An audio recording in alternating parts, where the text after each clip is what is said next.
In the pale light of dawn, Officer Mark Turner's patrol car idles behind a lonely stretch of Monroe Boulevard. Without warning, his instincts flare this nondescript Lincoln, its windows unmarked and its driver unseen, feels off. With a flick of his hand, Turner summons his red and blue lights. The car obliges, gliding to the curb as if compelled by an unseen force. Turner steps onto the pavement, heart-hammering flashlight in one hand and holster in the other, tension coiling in his chest. His voice cuts through the morning hush. "Evening, sir. License and registration, please." Beneath his calm exterior, a silent question lingers. Is this a lawful stop or a stark act of prejudice? If you believe everyone deserves dignity on the road, leave a comment below. Don't forget to subscribe and ring the bell so you won't miss the next chapters of this unfolding story. Officer Mark Turner had served the Monroe Police Department for nearly a decade. Known among his peers for an impeccable record and a suspicion rate higher than the city average, he prided himself on his professional instinct. On this morning, the streets lay empty, save for dust motes drifting in the headlights of his cruiser as he crept along the cracked asphalt. The town's neon signs had long since faded, their slogans promising trust and law hand in hand, half erased by time and neglect. Still, Turner found comfort in routine, the hum of his engine, the click of radio chatter, the familiar weight of his uniform. At exactly 6:07 a.m., he spotted the Lincoln. No tinted windows, no postal logo, no traffic violation, only a solitary sedan moving at what seemed like an intentionally deliberate pace. Turner's instincts, fostered by years of night shifts and adrenaline, screeched to life. He flicked on his lights in one seamless motion. The car slowed and pulled over with an eerie immediacy. He stepped out, boots crunching gravel. The morning air cool and still felt poised for rupture. Turner's breath formed clouds he hardly noticed. The Lincoln sat silently, engine off, its driver waiting. Turner raised his flashlight and swept its beam over the windshield. The outline of a man, gray hair, a felt hat set just so. Knuckles white against the steering wheel. Under the brim, deep-set eyes watched the world without flinching. Morning, Turner called, voice measured. He approached with the regularity of a script hand on holster, eyes trained on the man's hands, ready for movement. But when he peered inside, he saw none of the jittery signs he expected. No darting glances, no fumbling paperwork, no beads of sweat tracing anxious trails down the driver's temple. Instead, a steady gaze held his own. "Good morning, officer," the man replied, tone even, words deliberate. His voice carried no anger, no fear, only a dignified calm. Turner's practiced questions. "License and registration, please. Do you know why I stopped you?" landed flat. The man complied without hesitation, sliding a slim leather wallet across the sill. Turner studied the ID, worn silver seal, lettering faded. Samuel Harper, it read. The name pinged in Turner's mind like a loose wire sparking under tension. It was familiar, but he couldn't place why. He returned to his cruiser and punched the plate into the console. No flags, nothing amiss.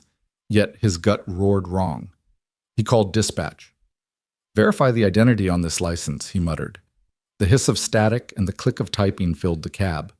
When dispatch confirmed that Samuel Harper was in fact Justice Samuel H. Harper, a long-standing member of the state Supreme Court. Turner's world tilted. Suddenly, the stop was no longer routine. The man he had corralled into the roadside spotlight was one of the highest arbiters of law in the land. Turner's heartbeat thrummed in his ears, every protocol he knew slipping into chaos. He exited the cruiser again, holding the badge and Harper's ID in one hand, flashlight in the other. The abrupt shift in his authority felt like sand slipping through his fingers. What began as a standard stop had become a collision of power and prejudice. "Are you sure you want me to step out of the vehicle?" Harper asked, voice, steady eyes, unwavering. Turner hesitated. No clear regulation mandated this. He had no real suspicion, only the thrum of bias guiding his actions. He raised his voice, hoping sound alone might restore his misplaced control. "I need you to comply, sir." Harper opened the door. He moved deliberately, as though honoring the weight of the moment rather than rebelling. When he stood, Turner saw the sculpted dignity of a man accustomed to bearing scrutiny. In Harper's trunk lay a simple bouquet of white flowers, an old fedora, and a small wooden keepsake box engraved with initials. No weapons. No contraband. Only tokens of memory and respect, evidence that the man drove to a farewell, not a heist. Turner stared at the objects. Each one was innocent, yet charged a silent rebuke to his assumptions. Harper's nod, slight and composed, felt more powerful than any shouted protest. It asked Turner wordlessly, "Who are you?" "Really?" Traffic backed up in the distance as onlookers noticed the flashing lights and the surreal face-off. Phones emerged, cameras focused. Turner's training told him to reassert authority, to demand clear violations. Instead, he found himself stammering for a question, any question to fill the silence. Why were you here this morning?" "Farewell," Harper replied. "A dear friend." Turner closed the trunk and stepped back. The hum of the town's waking life felt distant, time stretched taut. When Harper slid back into the car, Turner watched the Lincoln merge into traffic and vanish. All that remained was silence and the unspoken truth that duty without empathy can scatter justice to the wind. That morning, in the quiet aftermath, Turner sat in his cruiser long after the ID had been verified.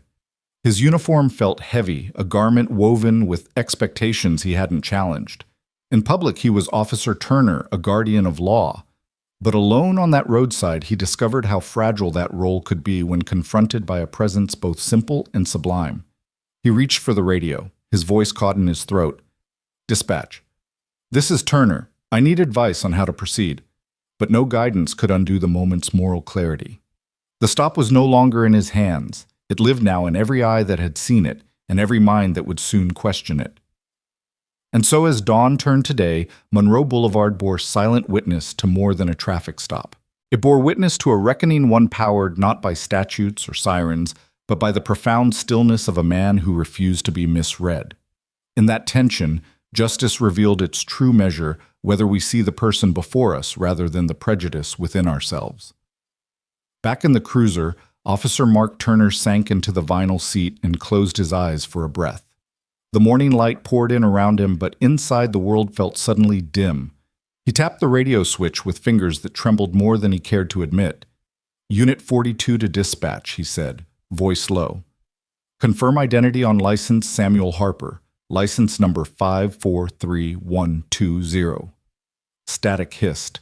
Turner stared at the ceiling of the patrol car, the same one he'd seen on hundreds of routine shifts, but it felt foreign now.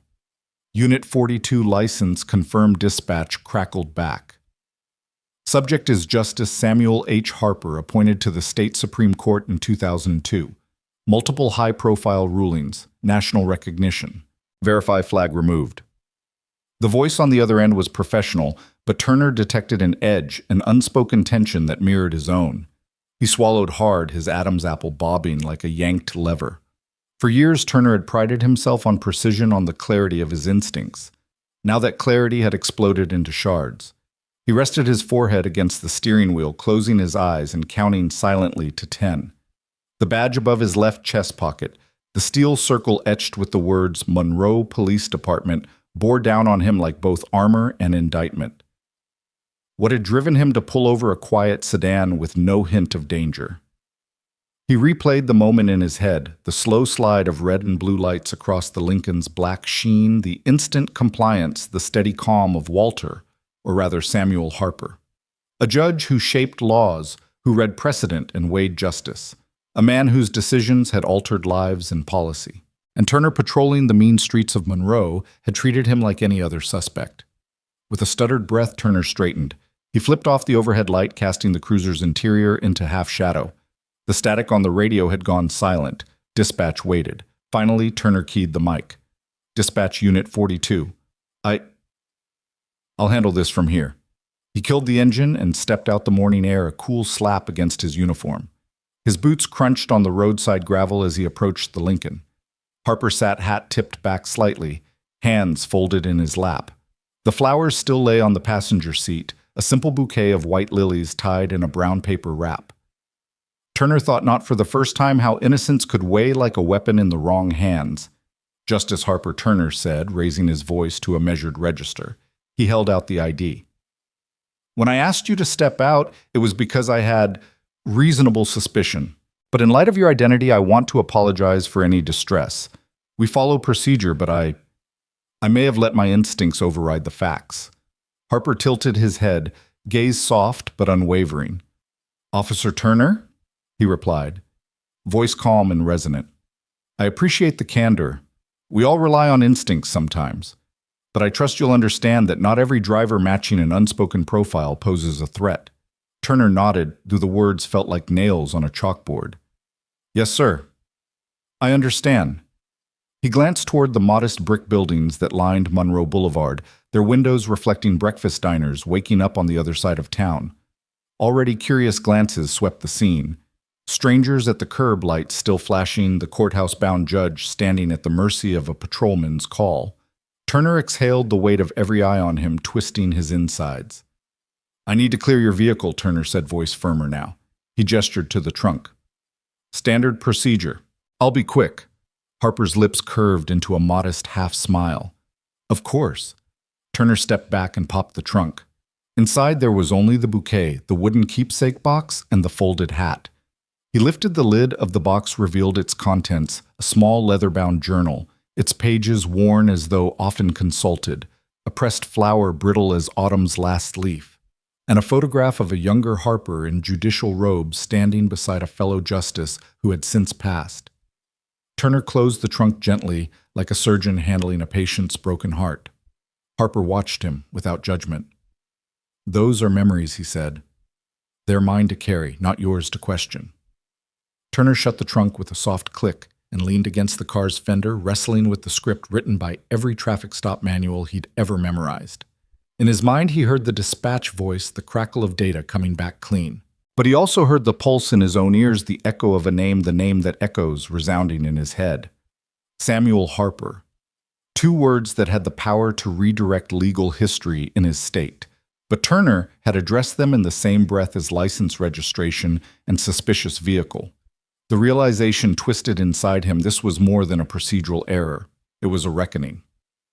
I'm afraid, Turner admitted aloud, surprising himself. I'm afraid of what happens next. If I let you go now, people will ask why I didn't complete a full search. If I hold you longer, I'll hold the system hostage to my mistake. And neither feels right. Harper regarded him steadily, trying to meet Turner's eyes without condescension. You're right to worry about precedent, officer. Law enforcement is built on trust, and trust depends on transparency. But sometimes trust also requires humility. Turner's shoulders slumped as he absorbed the words. More humility than he'd displayed in years. What would you have done if you were in my position? The judge closed his eyes for a moment, as if sorting through memories rather than evidence. I would have asked one question before any lights or commands, may I know your name? Not for a report, but for a connection. To remind myself that the person before me is human beyond the badge, beyond the charges. Turner exhaled hard. He thought of the countless stops he'd made, the names he'd barked off, and the identities he'd cataloged. In his mind's ledger, people were data points until proven otherwise. But Harper's words unsettled that ledger. They introduced an element that invites reflection rather than reaction. The morning grew brighter. Distant horns hinted at slowing traffic, and Turner realized time had slipped through his fingers. He stood and offered a hand. Samuel Harper, he said, voice steadied. Thank you for reminding me. Harper clasped Turner's hand firmly, the grip neither weak nor forced. Mark Turner, he replied. I hope next time I'll see you at the courthouse, not at the side of the road.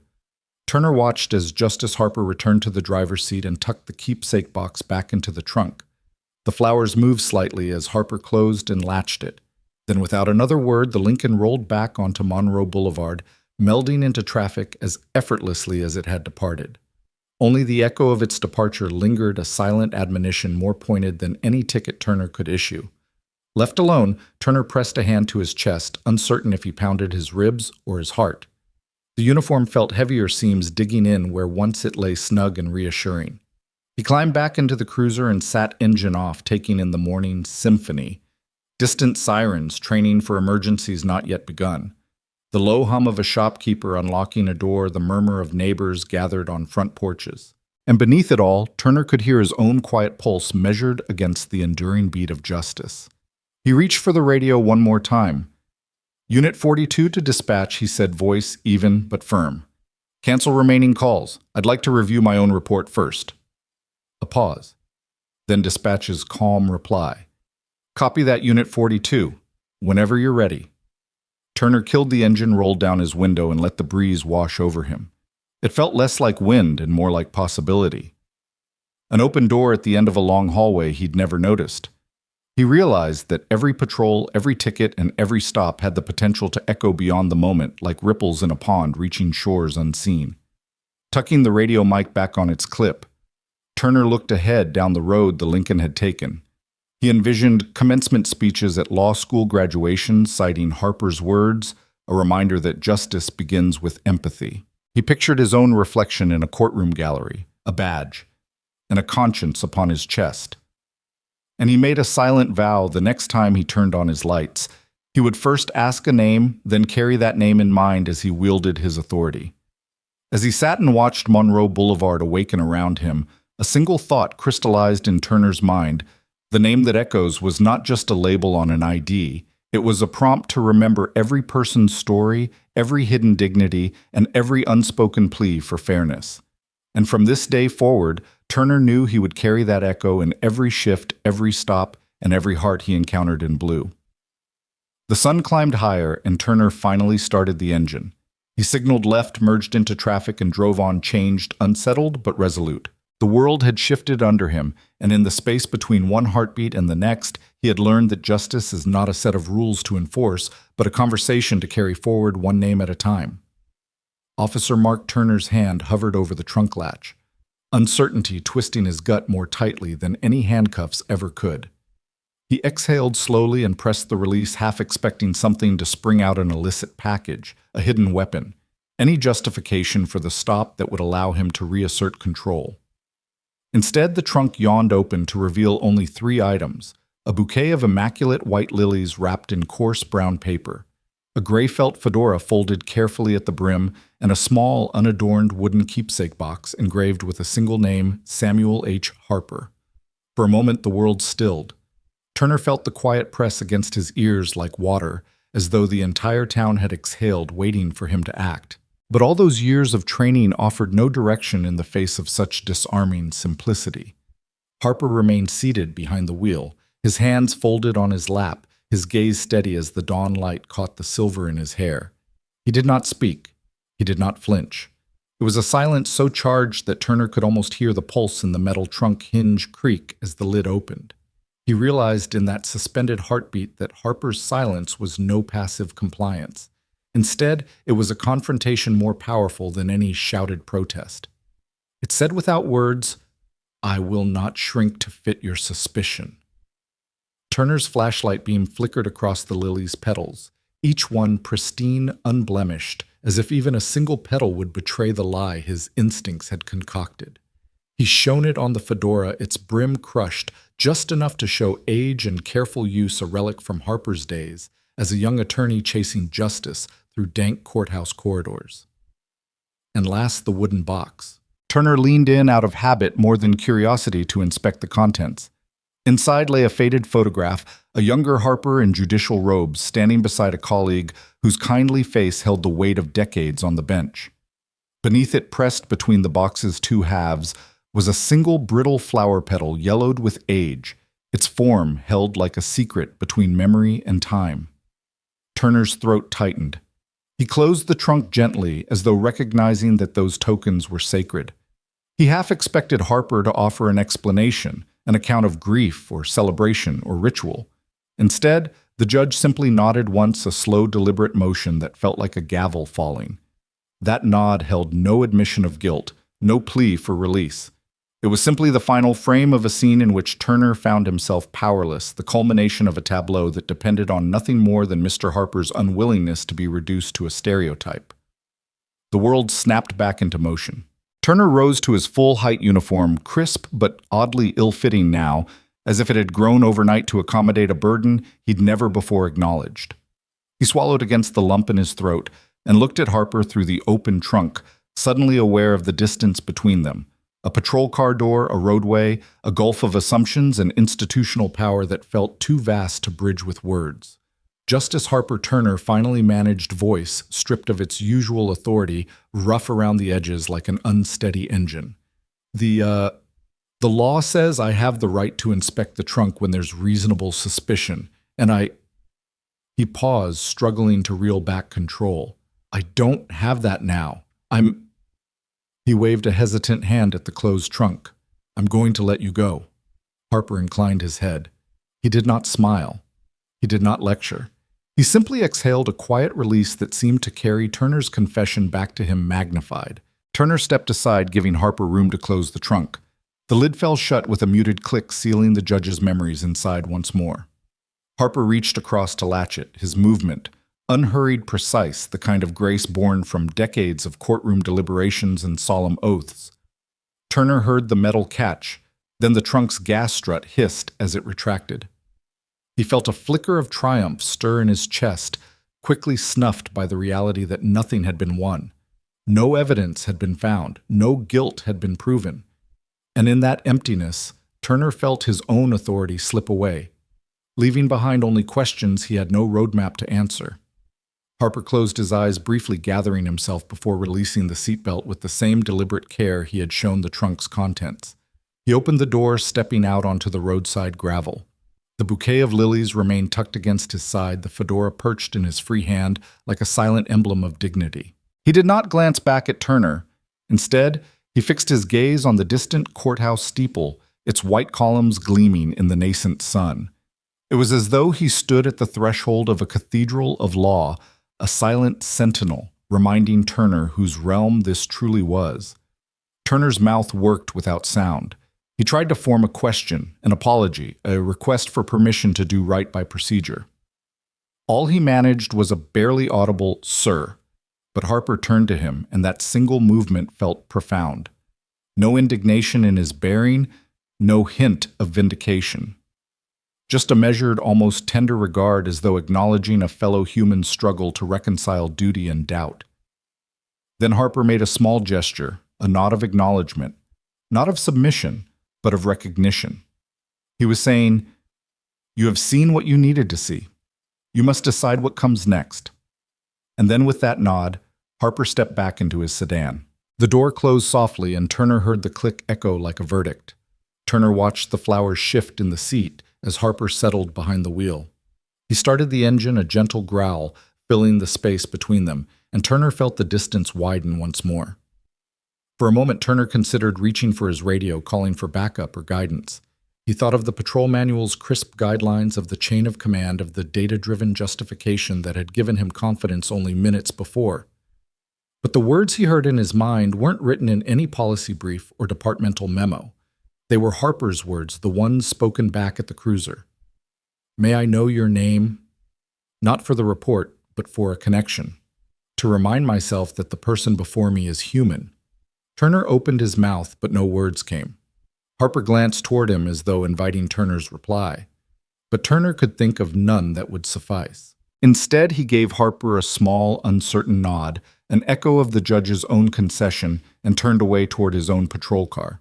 He paused at the open door, hand on the frame, torn between watching Harper disappear down Monroe Boulevard and returning to the ordered world of dispatch calls and incident reports.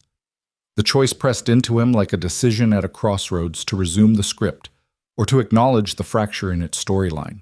Behind him, the judge's car glided away, black lacquer melting into the growing traffic, leaving only the lingering scent of lilies and the faint echo of a spent confrontation. Turner closed his eyes and let the hush settle over him, the ambient hum of early morning traffic fading into the background. He realized that the silence Harper had offered was not an absence, but a presence, a mirror held up to Turner's own assumptions, reflecting back what he had refused to see. He sat in his patrol car, engine off, hands clasped on the steering wheel. The badge above his heart felt like the weight of that mirror, steady and unyielding. He thought of every stop he had ever made, every license checked, every trunk popped in search of hidden threats.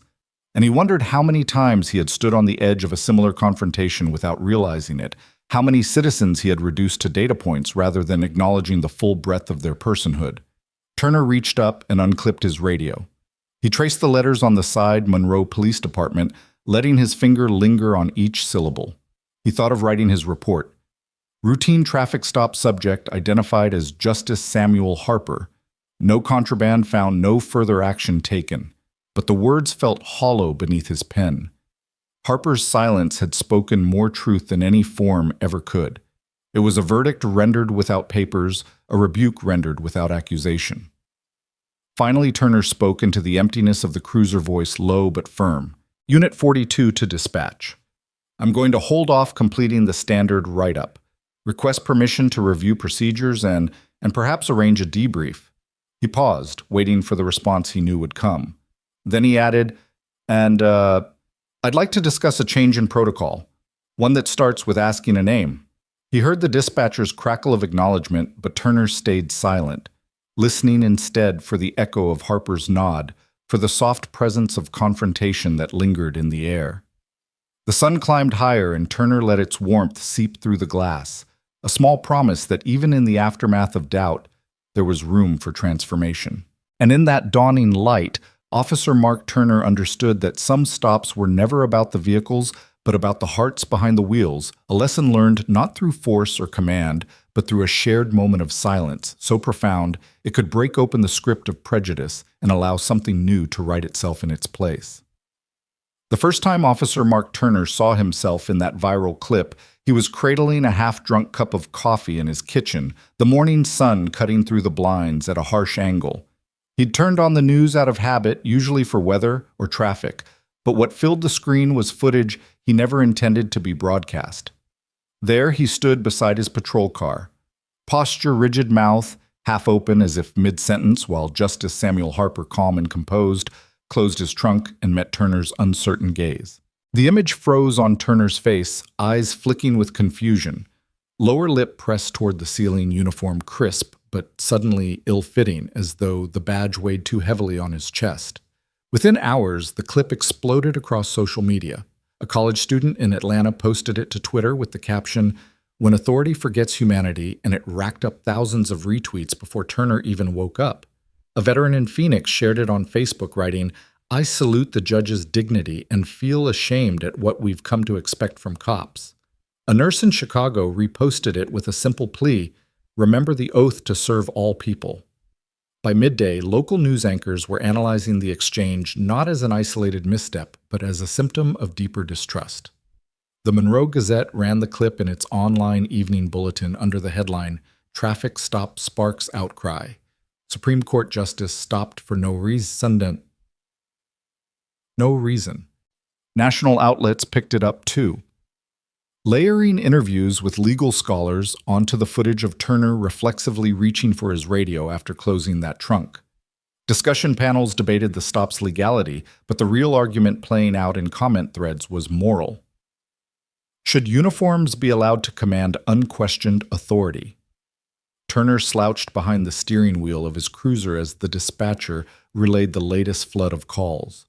Unit 42 multiple witnesses claim you pointed a weapon at a judge. Turner's hand caught at the radio mic. "I know weapon was drawn, just a flashlight." He clicked off the mic, blood pounding inside his skull. He hadn't drawn his sidearm, but in the clip his silhouette stiffened over Harper's open trunk hand, hovering where a holster bulged beneath his jacket. To anyone scrolling by, it looked like intimidation. Every beep of his phone brought another alert, a link to a video, a forwarded text, a tagged photograph. Students staged dressed like Judge Harper Day, wearing fedoras and carrying bouquets of white lilies to class. Protesters gathered outside the Monroe station, holding signs that read, "Dignity first and respect is not a privilege." Even the hospital where Turner's sister worked chimed in. Staff refused to ride his ambulance tour, fearing association with someone who thought a judge might hide weapons in flowers. By the time Turner arrived back at the station, the lobby was a swirl of sentiment. Reporters jostled for interviews. Citizens dropped off lilies and folded fedoras at the front desk. In silent solidarity, a group of law students handed the chief a petition demanding universal bias training. Turner ducked into his locker room, locked the door, and stared at his reflection. He saw the same sharp jaw and chiseled jawline, the same uniform he'd worn with pride for 10 years. But those eyes looked back at him with pity as though they belonged to someone else entirely. He sank onto a bench and tried to replay the stop. The flash of the lights, the smooth slam of the cruiser door, the hush, when Harper spoke his name. That name, Justice Samuel Harper, a man who had written the very statutes Turner was sworn to protect.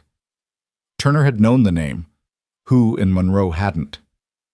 But in that moment, he had seen only an old man in a nondescript sedan, not the living embodiment of the law's highest ideals. He swallowed hard at the memory of Harper's nod, that single gesture which had stripped Turner of all pretense of control. His partner, Officer Dana Ruiz, knocked gently on the door. "Mark, you okay?" Her voice sounded distant, as though she too was watching from behind a screen. Turner didn't answer. He wasn't sure what okay looked like. She slipped a phone onto the bench beside him. "Look at this." The screen showed a collage. Turner's face frozen in the clip, surrounded by tweets accusing him of arrogance, by headlines questioning departmental oversight, by heartfelt testimonies of people who'd once trusted uniforms above humanity. "Everyone's talking about you," Ruiz said softly. He tapped the screen. One comment from a former high school classmate read, "I thought you were better than this." Another from a community organizer. "We need police who see us as humans. Get it together." Turner swallowed throat tight. News alerts chimed relentlessly. Breaking state. Attorney General orders review of Monroe PD's traffic stop practices. Police chief issues statement. We value public trust. But none of that felt like trust. They felt like damage control. Turner rose unsteadily and followed Ruiz into Chief Lawson's office, where the gravity of the moment crystallized. Lawson, a graying man with steel-rimmed glasses, met Turner's gaze with a blend of sternness and weariness.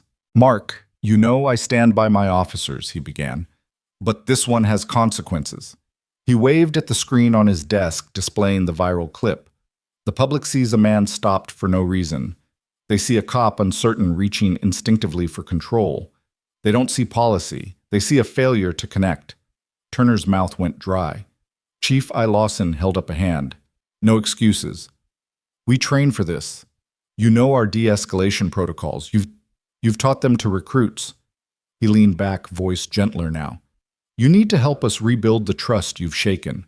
I'm assigning you to lead a community listening session. You'll meet with veterans, students, hospital staff, everyone who's using this as a teachable moment.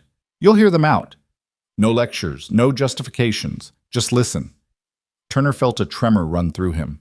He'd always excelled in enforcement, quick to assess faster, to act never questioning his instincts. Now the chief was asking him to sit quietly, to receive judgment, to listen to voices raised not in anger but in heartbreak. It was an assignment Turner feared more than any manhunt. He nodded. "Yes, Chief?" The weeks that followed were a blur of sessions in church basements, school cafeterias, community centers. Turner sat in hard plastic chairs surrounded by circles of people who bore witness to his mistake.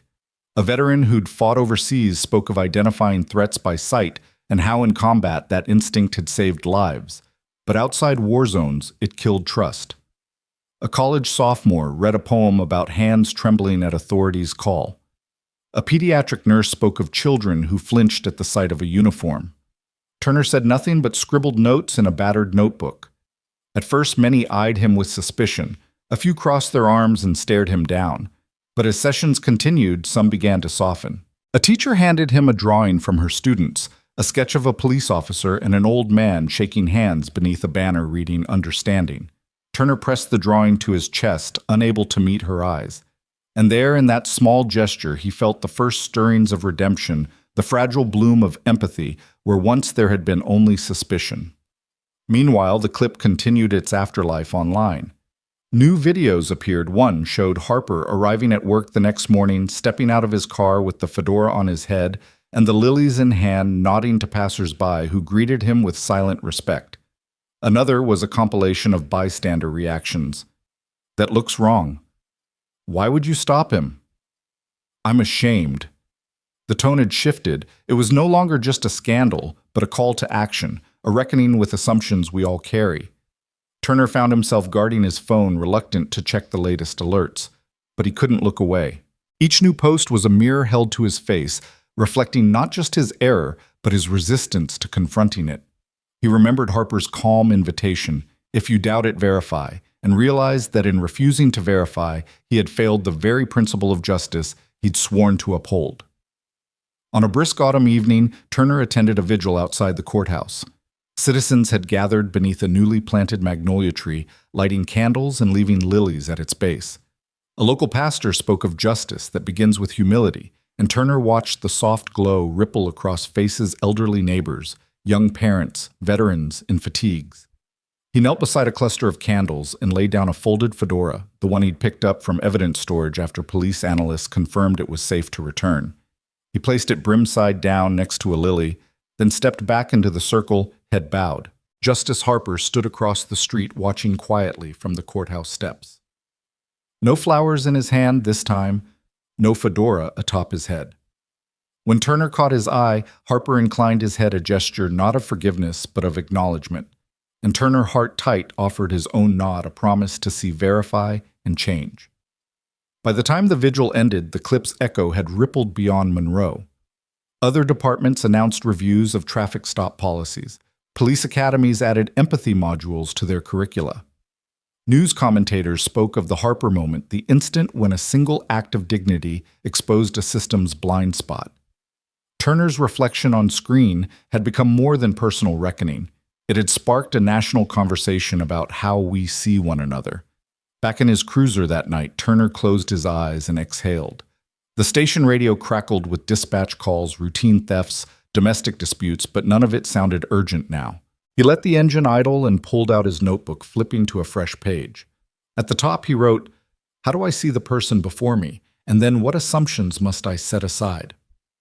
Below he sketched a simple outline of a trunk in one compartment, a badge, in another a lily, in the center a pair of eyes watching, reflecting, connecting.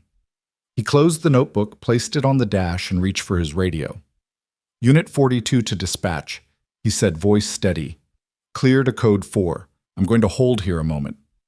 He sat in the hush that followed, listening to the ambient hum of the night and the distant click of car doors locking.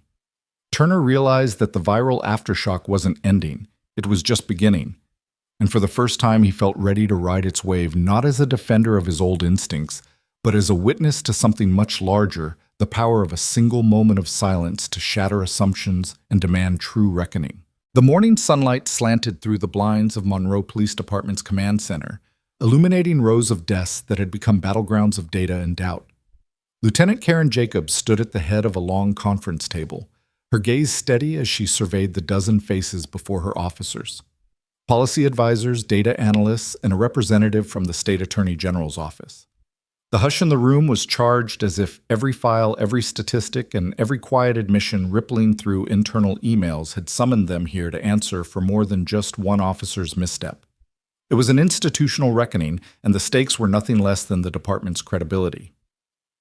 "Thank you for coming on short notice," Jacobs began, her voice measured but firm. "We are at a crossroads. Public trust is eroding, and our processes are under unprecedented scrutiny. Our priority today is not to assign blame, but to discover why we failed in one of our most basic responsibilities, to know who we stop." She clicked a remote, and the giant screen behind her flickered to life with graphs of stop-and-search data. Heat maps of the city's patrol routes and annotated email threads that had circulated quietly among supervisors. Policy advisor Marcus Lynn pointed to a chart showing a steep spike in stops classified as officer discretion, no violation found over the last 2 years. "These aren't isolated incidents," he said, voice low. "Across the department, we see inconsistency in enforcement. In some districts, non-compliant stops rose by 40% with minimal documentation of reasonable suspicion. Meanwhile, our body-worn camera audit reveals over 30% of those stops lacked complete footage. That points to procedural lapses at best and concealment at worst." An uneasy murmur rippled through the room. Captain Dean Alvarez cleared his throat. "We can't ignore how our officers perceive urgency. In training, we emphasize rapid threat assessment. In the field, split-second decisions can save lives. But somewhere along the line, that urgency has become a default for every stop, rather than a response to genuine danger." Jacobs nodded. That's precisely what we need to address. If our instinct for safety results in harm to the community's trust, then we're failing our mission. She switched slides to a selection of excerpts from internal emails. Comments like Delroy tends to act too fast with minority drivers, and let's not report bias cases unless there's a formal complaint, our numbers depend on it. Faces around the table stiffened. We have to confront the reality that some within our ranks prioritize departmental metrics over accountability, Jacobs continued. Those who hesitated to report bias weren't malice-filled villains, they were complicit in culture that turned a blind eye to questionable stops. That acted too fast remark isn't a slap on the wrist, it's a verdict on how we've trained our people to respond. The room fell into silence as Jacobs let the words sink in. Data analyst Priya Singh leaned forward, pushing her glasses up the bridge of her nose. Our statistical models are clear. Officers with the highest anomaly detection rates, the ones recognized for aggressive enforcement, also show the highest rates of incomplete documentation and post-stop complaints. It's not about individual bad actors. It's a structural problem within how we reward performance. Marcus tapped a printed memo.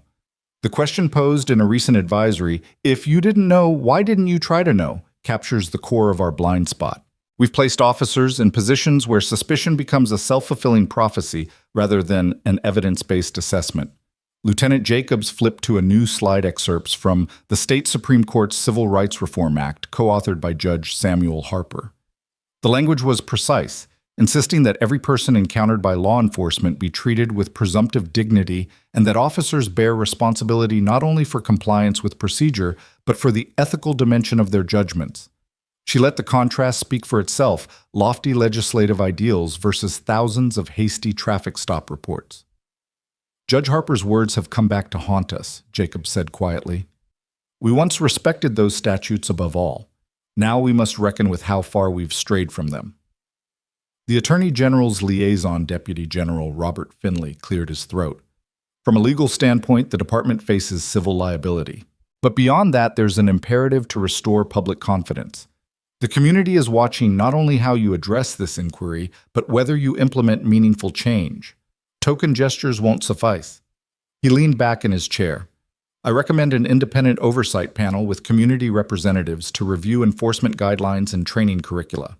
And I suggest publishing a report on our findings, complete transparency on the patterns we uncover, and our plans to rectify them.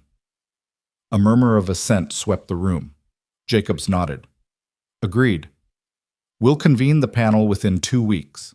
We'll also commission a department-wide review of bias training, de-escalation procedures, and performance metrics. But we must be proactive, not simply react to this one incident, but interrogate every policy that allowed it to happen. Captain Alvarez frowned. That means rewriting performance evaluations.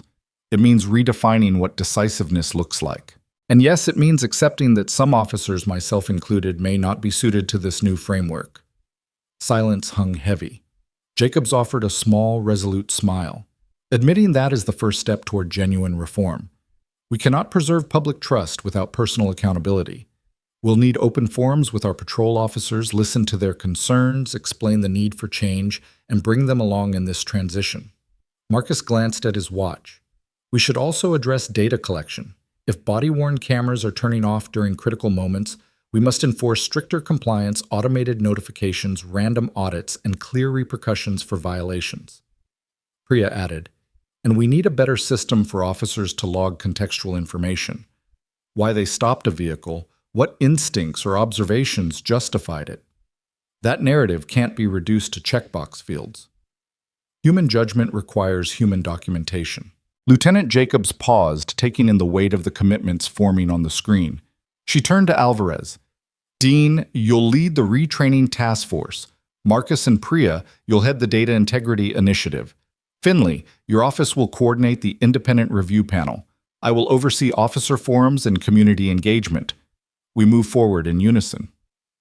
The team nodded, galvanized by a shared sense of purpose. As the meeting adjourned, officers and advisors filed out with binders in their arms, the hum of urgent conversation replacing the earlier tension. In the corridor, Jacobs caught Turner's eye. He'd lingered in the back, absorbing every word.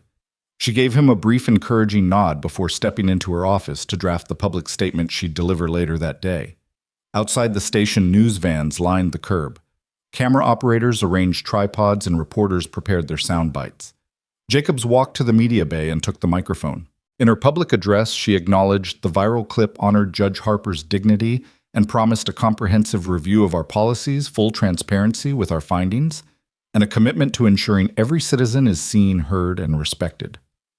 Back inside, Turner watched the live broadcast from Jacobs's office door. At that moment, his relief mingled with resolve. The institutional reckoning had begun, and he knew that change would require more than new procedures. It demanded personal transformation. As the chief's words echoed through the hallway, "We hold ourselves accountable so the community can trust us again." Turner felt a renewed sense of purpose. He stepped forward, ready to play his part in rebuilding that trust, one honest conversation at a time. In the early light of a Wednesday morning, the third-grade classroom at Maplewood Elementary buzzed with questions that once would have felt far too big for 7-year-olds to ask. Sunlight filtered through the windows, catching dust motes that danced like tiny constellations over scuffed linoleum floors. Miss Rivera stood before her students, ready to continue the day's lesson on civic responsibility. But she paused when she saw little Amira raise her hand. "Ms. Rivera," Amira said quietly, her dark braids bouncing as she leaned forward, "if following the rules still hurts someone, is it right to follow them?" The other children looked up, pencils suspended midair above half-scribbled worksheets. The question hung in the air, heavier than any worksheet burden. For a moment, the classroom was still, as if waiting for the walls themselves to offer an answer. Then Ms. Rivera felt the weight of responsibility settle over her shoulders. I don't know," she admitted, then smiled gently. "That's exactly the kind of question every good citizen should ask." That simple exchange, no moralizing lecture, no quick reassurance, was emblematic of the transformations rippling through communities ever since the viral footage of Judge Samuel Harper's dignified silence. Across town, classrooms from kindergarten to high school started hosting open question sessions where students were encouraged to pose the hardest ethical dilemmas they could conceive. Phrases like, "How do you know when justice isn't enough?" and "What do you owe someone you've already judged?" appeared scrawled on bathroom walls and taped to lockers. In the soft hum of a corner cafe just blocks from the police station, barista Miguel tuned in to that same spirit of curiosity. The cafe's chalkboard menu had once listed only the usual lattes and espressos. Now, above the house blend, Miguel had added a second question in neat looping letters. "What name shall I call you today?" Behind the counter, he watched as strangers, nurses on their way to early shifts, college students clutching textbooks, retired school teachers approached to place their orders. "Hi, I'm Mia," one woman said, settling her order of chai latte. Mia, Miguel repeated, jotting it on the cup. "How do you spell that?" Mia grinned. "M-I-A. Miguel nodded, then looked up. "Thank you for sharing that with me." It was a small moment, but the cafe's regulars began noticing the difference. By asking for proper names, Miguel reminded each patron that they were not just faces in a crowd or barcodes waiting for another purchase. Some customers lingered at the counter, struck by this simple courtesy. They started tipping extra not because of free drinks, but in gratitude for having their names honored. The cafe soon ran out of its supply of thank you stickers, replaced by little fedoras, tiny plastic replicas of Judge Harper's own pinned above the pastry case. Even the weathered patrol officers on the night shift had begun experimenting with subtle but meaningful changes. Sergeant Lopez, who once prided himself on staying tough during routine traffic stops, now carried a stack of newly printed forms in his cruiser. Each form included a single question at the end. "Did you feel safe during this interaction?" After every stop, whether it ended with a warning, a citation, or nothing, Lopez asked the driver to answer honestly and sign the page. At first, officers bristled. What if they all say no? They grumbled among themselves. But when the first dozen forms came back, most drivers had checked yes, reporting that being asked the question itself calmed their anxieties. A few, mostly younger drivers of color, checked no and left handwritten notes. It felt like I was on trial. "I'm still nervous around cops." "You didn't look at me when you spoke." Those candid remarks circulated among sergeants, prompting real conversations about tone of voice, body language, and the importance of eye contact. On quiet Sunday mornings, license plate vendors at the county fair noticed a curious phenomenon.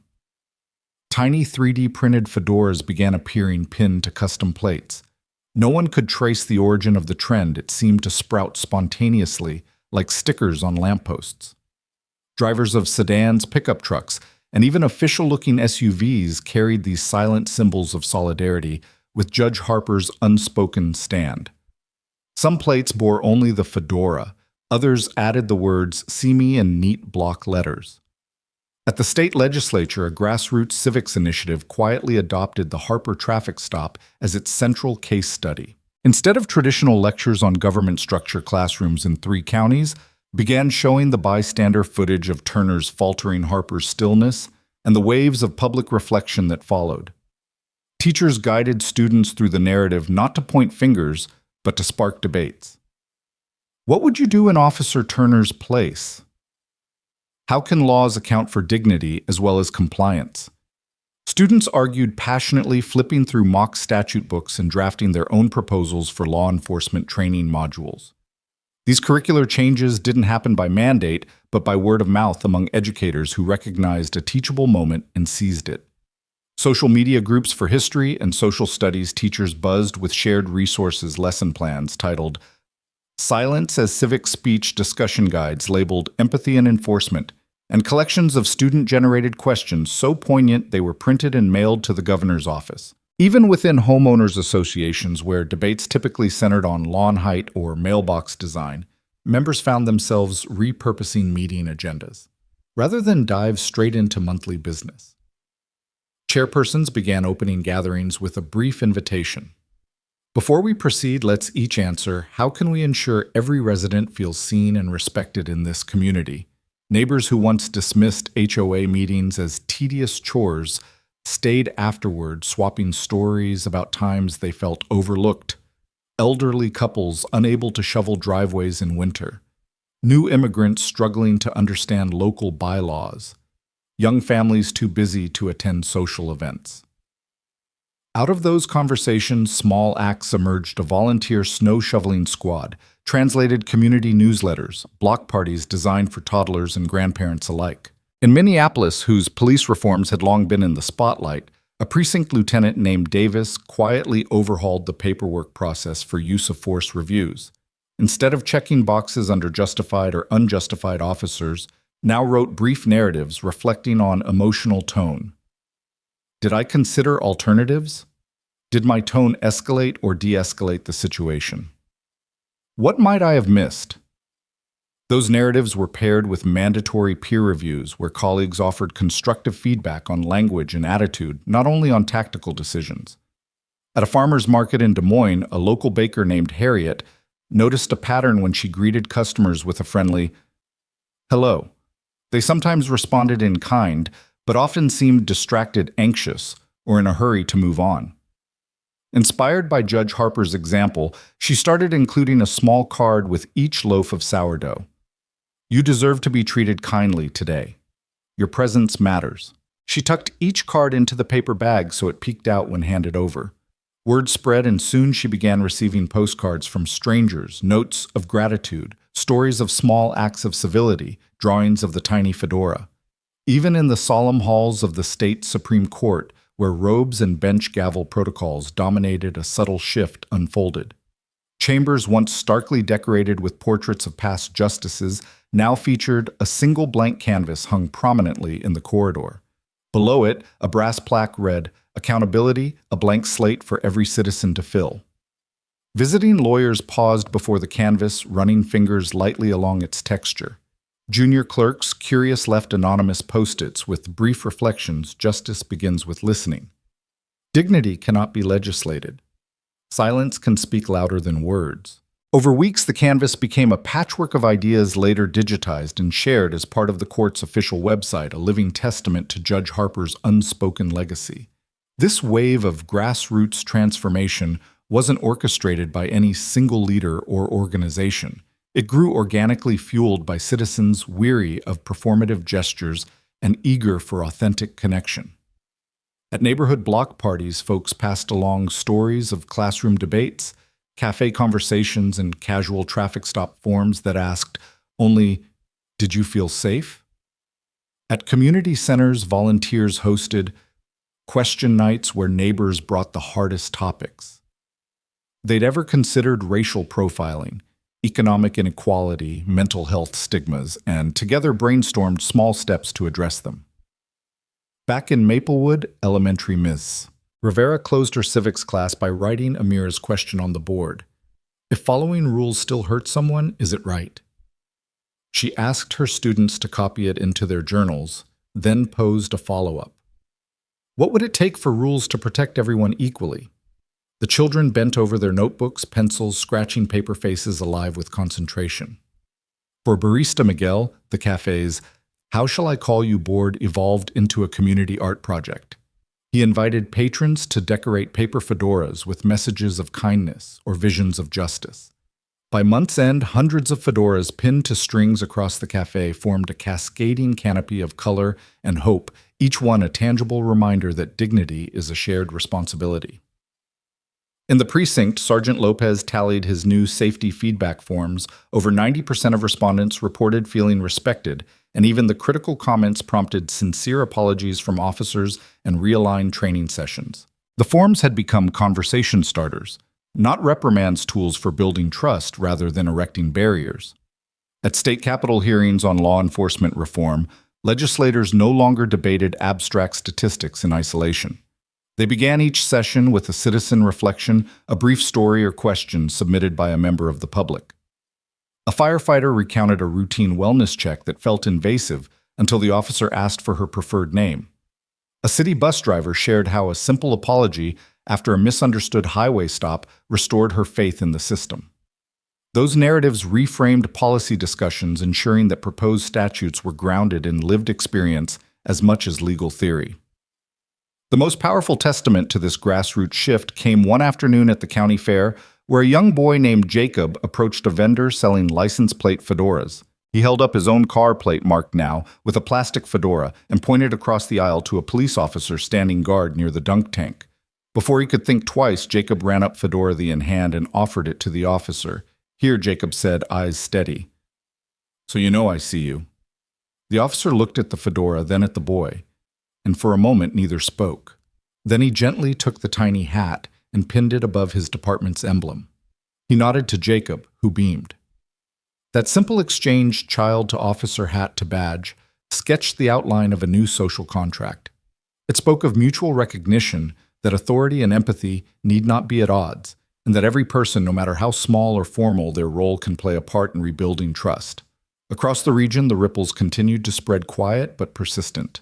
In living rooms and boardrooms, cafes and classrooms, people asked themselves and their neighbors the hard questions Judge Harper had posed without uttering a word. They rewrote their routines, greeting one another by name, pausing to ask if someone felt safe leaving blank spaces in public spaces for collective reflection. And though he remained a silent figure, refusing interviews, declines to speak publicly, content with allowing his presence to speak for itself. Samuel Harper's influence endured in these everyday rituals. His stern but patient gaze had cracked open assumptions, and from those fissures sprouted gestures of care that no policy manual could fully prescribe. In this grassroots transformation, justice was no longer solely the province of courtrooms and statutes. It became a lived practice woven into the fabric of daily life, visible in the way a teacher honored a student's toughest question, a barista learned each customer's name, a police officer asked for safety feedback, or a child gifted a tiny fedora.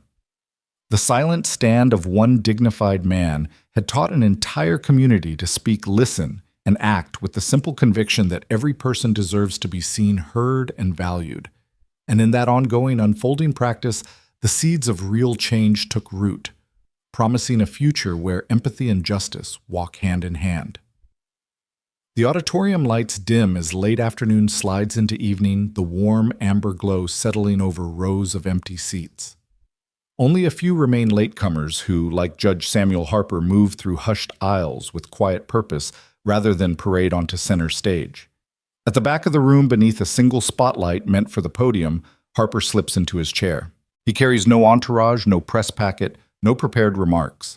His gray felt fedora rests neatly in his lap. A well-worn notebook peeks from his coat pocket. For months, the man who transformed an ordinary traffic stop into a nation's moral mirror has declined invitations, preferring instead to let his presence and his silence speak volumes. One by one, the symposium's earlier speakers have left the stage, each offering polished PowerPoint presentations on restorative justice, implicit bias training, and community police partnerships. They've cited data and pilot programs, recounted policy successes and failures, and weathered polite rounds of applause. But as the moderator announces one final moment and steps aside, the room holds its breath. A hush descends when Harper finally stands. He moves with the same measured grace that once kept Officer Mark Turner frozen at a roadside, steady, unhurried, unassuming. Without a word, he steps up, unclips a microphone, and taps it twice. The scratchy feedback is the only sound for a heartbeat. Then he clears his throat. "I have no prepared remarks," he says, voice calm but carrying to every corner of the hall, "and I have no desire for applause."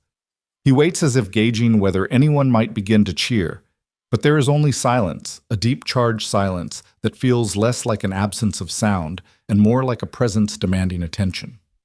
Instead, he continues, "I have one question." He pauses again, leaning forward slightly. The hush grows heavier. Who here still believes that "I didn't know" is sufficient? The question lingers, folding over itself like ripples in a still pond. A few faces shift. One professor in the third row presses a hand to her mouth. A young lieutenant from a Midwestern police department sits straighter, pen poised but unmoving over a blank page. The veteran civil rights attorney who led yesterday's panel nods, eyes closed momentarily, as if to taste the words before they settle. Across the stage, a bank of cameras hums quietly, but no one speaks. The silence speaks for them. Harper steps back from the microphone. He does not invite answers, nor does he linger for nods of affirmation. He simply lowers the fedora to his heart, nods to the audience as if greeting old friends, and walks off the stage. The auditorium remains still for several seconds, time enough for the question to sink through every attendee's defenses. Then slowly, a single pair of hands begins to clap. One by one, others join in. But this applause is not celebratory. It is a release, a communal exhale, an acknowledgement that a question this stark deserves attention more than applause. In a small screening room miles away, Officer Mark Turner sits with his retraining cohort, the hush of Harper's question still echoing in his mind. The facilitator presses play on the projector and the clip flickers to life. Judge Harper stepping to the podium, the microphone scratch, his quiet, searing inquiry. Turner leans forward, hands clasped. He remembers the first time he saw that footage, how it unspooled his certainty, how it forced him to confront the assumptions driving every stop he'd ever made. Now, months into his retraining, Turner has sat through dozens of lectures on bias metrics, cultural competency, and de-escalation tactics. He has written reflection essays, participated in role plays, and consulted with community leaders. Yet watching Harper's question again, Turner feels something shift inside him that no training module could ever mandate, a sharpening of conscience, the kind that arrives not through instruction, but through silent challenge. When the clip ends, the room is silent for a long moment. Then the facilitator asks, "What does that question mean for you?" Conversation trickles out. Some cite policy implications, others describe emotional impacts. Turner listens, but he doesn't speak. He knows that Harper's question was aimed at a broader audience, every person who has ever relied on ignorance as an excuse. Later that night, Turner returns to the precinct parking lot. He sits alone in his cruiser dashboard lights, bathing the interior in a pale glow. He watches the speedometer tick and considers the routes he used to patrol. He thinks of the drivers he stopped, the handful whose names he asked, but never spelled properly, the ones who trembled when he stepped out of his cruiser. He thinks of the old man in the Lincoln who refused to be cornered, whose silence spoke of a lifetime spent watching systems falter under their own weight. In the weeks since retraining began, Turner has carried a memo in his pocket, a simple directive from the chief. Every report must include a reflection on how dignity was preserved or compromised. It reads like a challenge rather than an order. Turner pulls the memo from his breast pocket and smooths the creases. He tucks it back in and reaches for a notebook on the passenger seat. Instead of jotting notes on his next case, He writes a single line across the top of the page, "I didn't know." He underlines it, then writes below, "What will I do now that I do?" Meanwhile, at the state capitol, lawmakers reconvene in committee hearings. Opening statements are different today. Rather than diving straight into policy language, the chair invites a brief reflection from every witness. A former corrections officer recalls a moment when he assumed guilt before gathering facts. A county prosecutor describes the regret that came from overlooking a witness's fear. Each reflection begins with some variation of, "I didn't know," and each ends with, "but now I will." Across the country, police academies adjust their curricula. Classroom windows display posters with only a question. Did you see the person or only the suspect? Recruitment brochures highlight empathy exercises alongside firearms training. Cadets practice scripted traffic stops that require them to say, "I want to understand you," before asking any procedural question. In coffee shops, high school debate teams continue to center their topics on Harper's silent stand. University philosophers reference his question in ethics seminars. Business schools incorporate it into leadership workshops. A Harvard Business Review article titles a chapter "When Silence Speaks, the Leadership Lesson You Never Saw Coming." Back in Maplewood, third graders in Miss Rivera's class brainstorm community projects to ensure that no one feels unseen. They propose things like name walls in city halls where visitors can add their names and how they wish to be addressed. They sketch designs for dignity badges for delivery drivers to display in their windshields. Simple cards reading, "I am a human first." They write letters to the mayor urging that public announcements begin by saying, "We see you." And then one crisp autumn morning, a small card appears pinned to the front door of the local police station. It bears no emblem, only a single question scrawled in a child's handwriting. "Did I see you?" Inside, the sergeant on duty picks up the card and reads it aloud. The room goes still. He walks to the break room, tacks the card above the coffee maker, and without fanfare tells his team, "Remember that question when you fill out reports." In churches and synagogues, mosques and temples, clergy adapt sermons about compassion to include Harper's inquiry. When we face another human soul, they preach our first question must be, "Did I truly see you?" Congregants nod some wiping tears, recognizing how often they have passed through life blind to the dignity of others. Months have passed since that symposium. Yet Samuel Harper's lone question continues to echo in corridors of power and quiet corners of daily life alike. It has become a mirror held up to every individual, every institution, every person who ever believed that ignorance was a shield rather than a choice. And so when Harper returns to his back row seat at future events, rare though such appearances may be, those who know will pause. The hush will return. No one will ask him to speak again. They will simply wait for the question they've already heard, hoping that this time perhaps they will answer it fully. Because in the end, Harper taught us that justice is not traffic laws or court orders. It is the unguarded moment when we choose to see another person as fully human. His question is, "I didn't know" sufficient, is not a courtroom challenge, but a moral reckoning. It demands that every listener confront the simplest yet hardest truth, that to claim justice, we must first pause, look up, and truly see who stands before us. And the only answer that suffices is the one we choose to live by.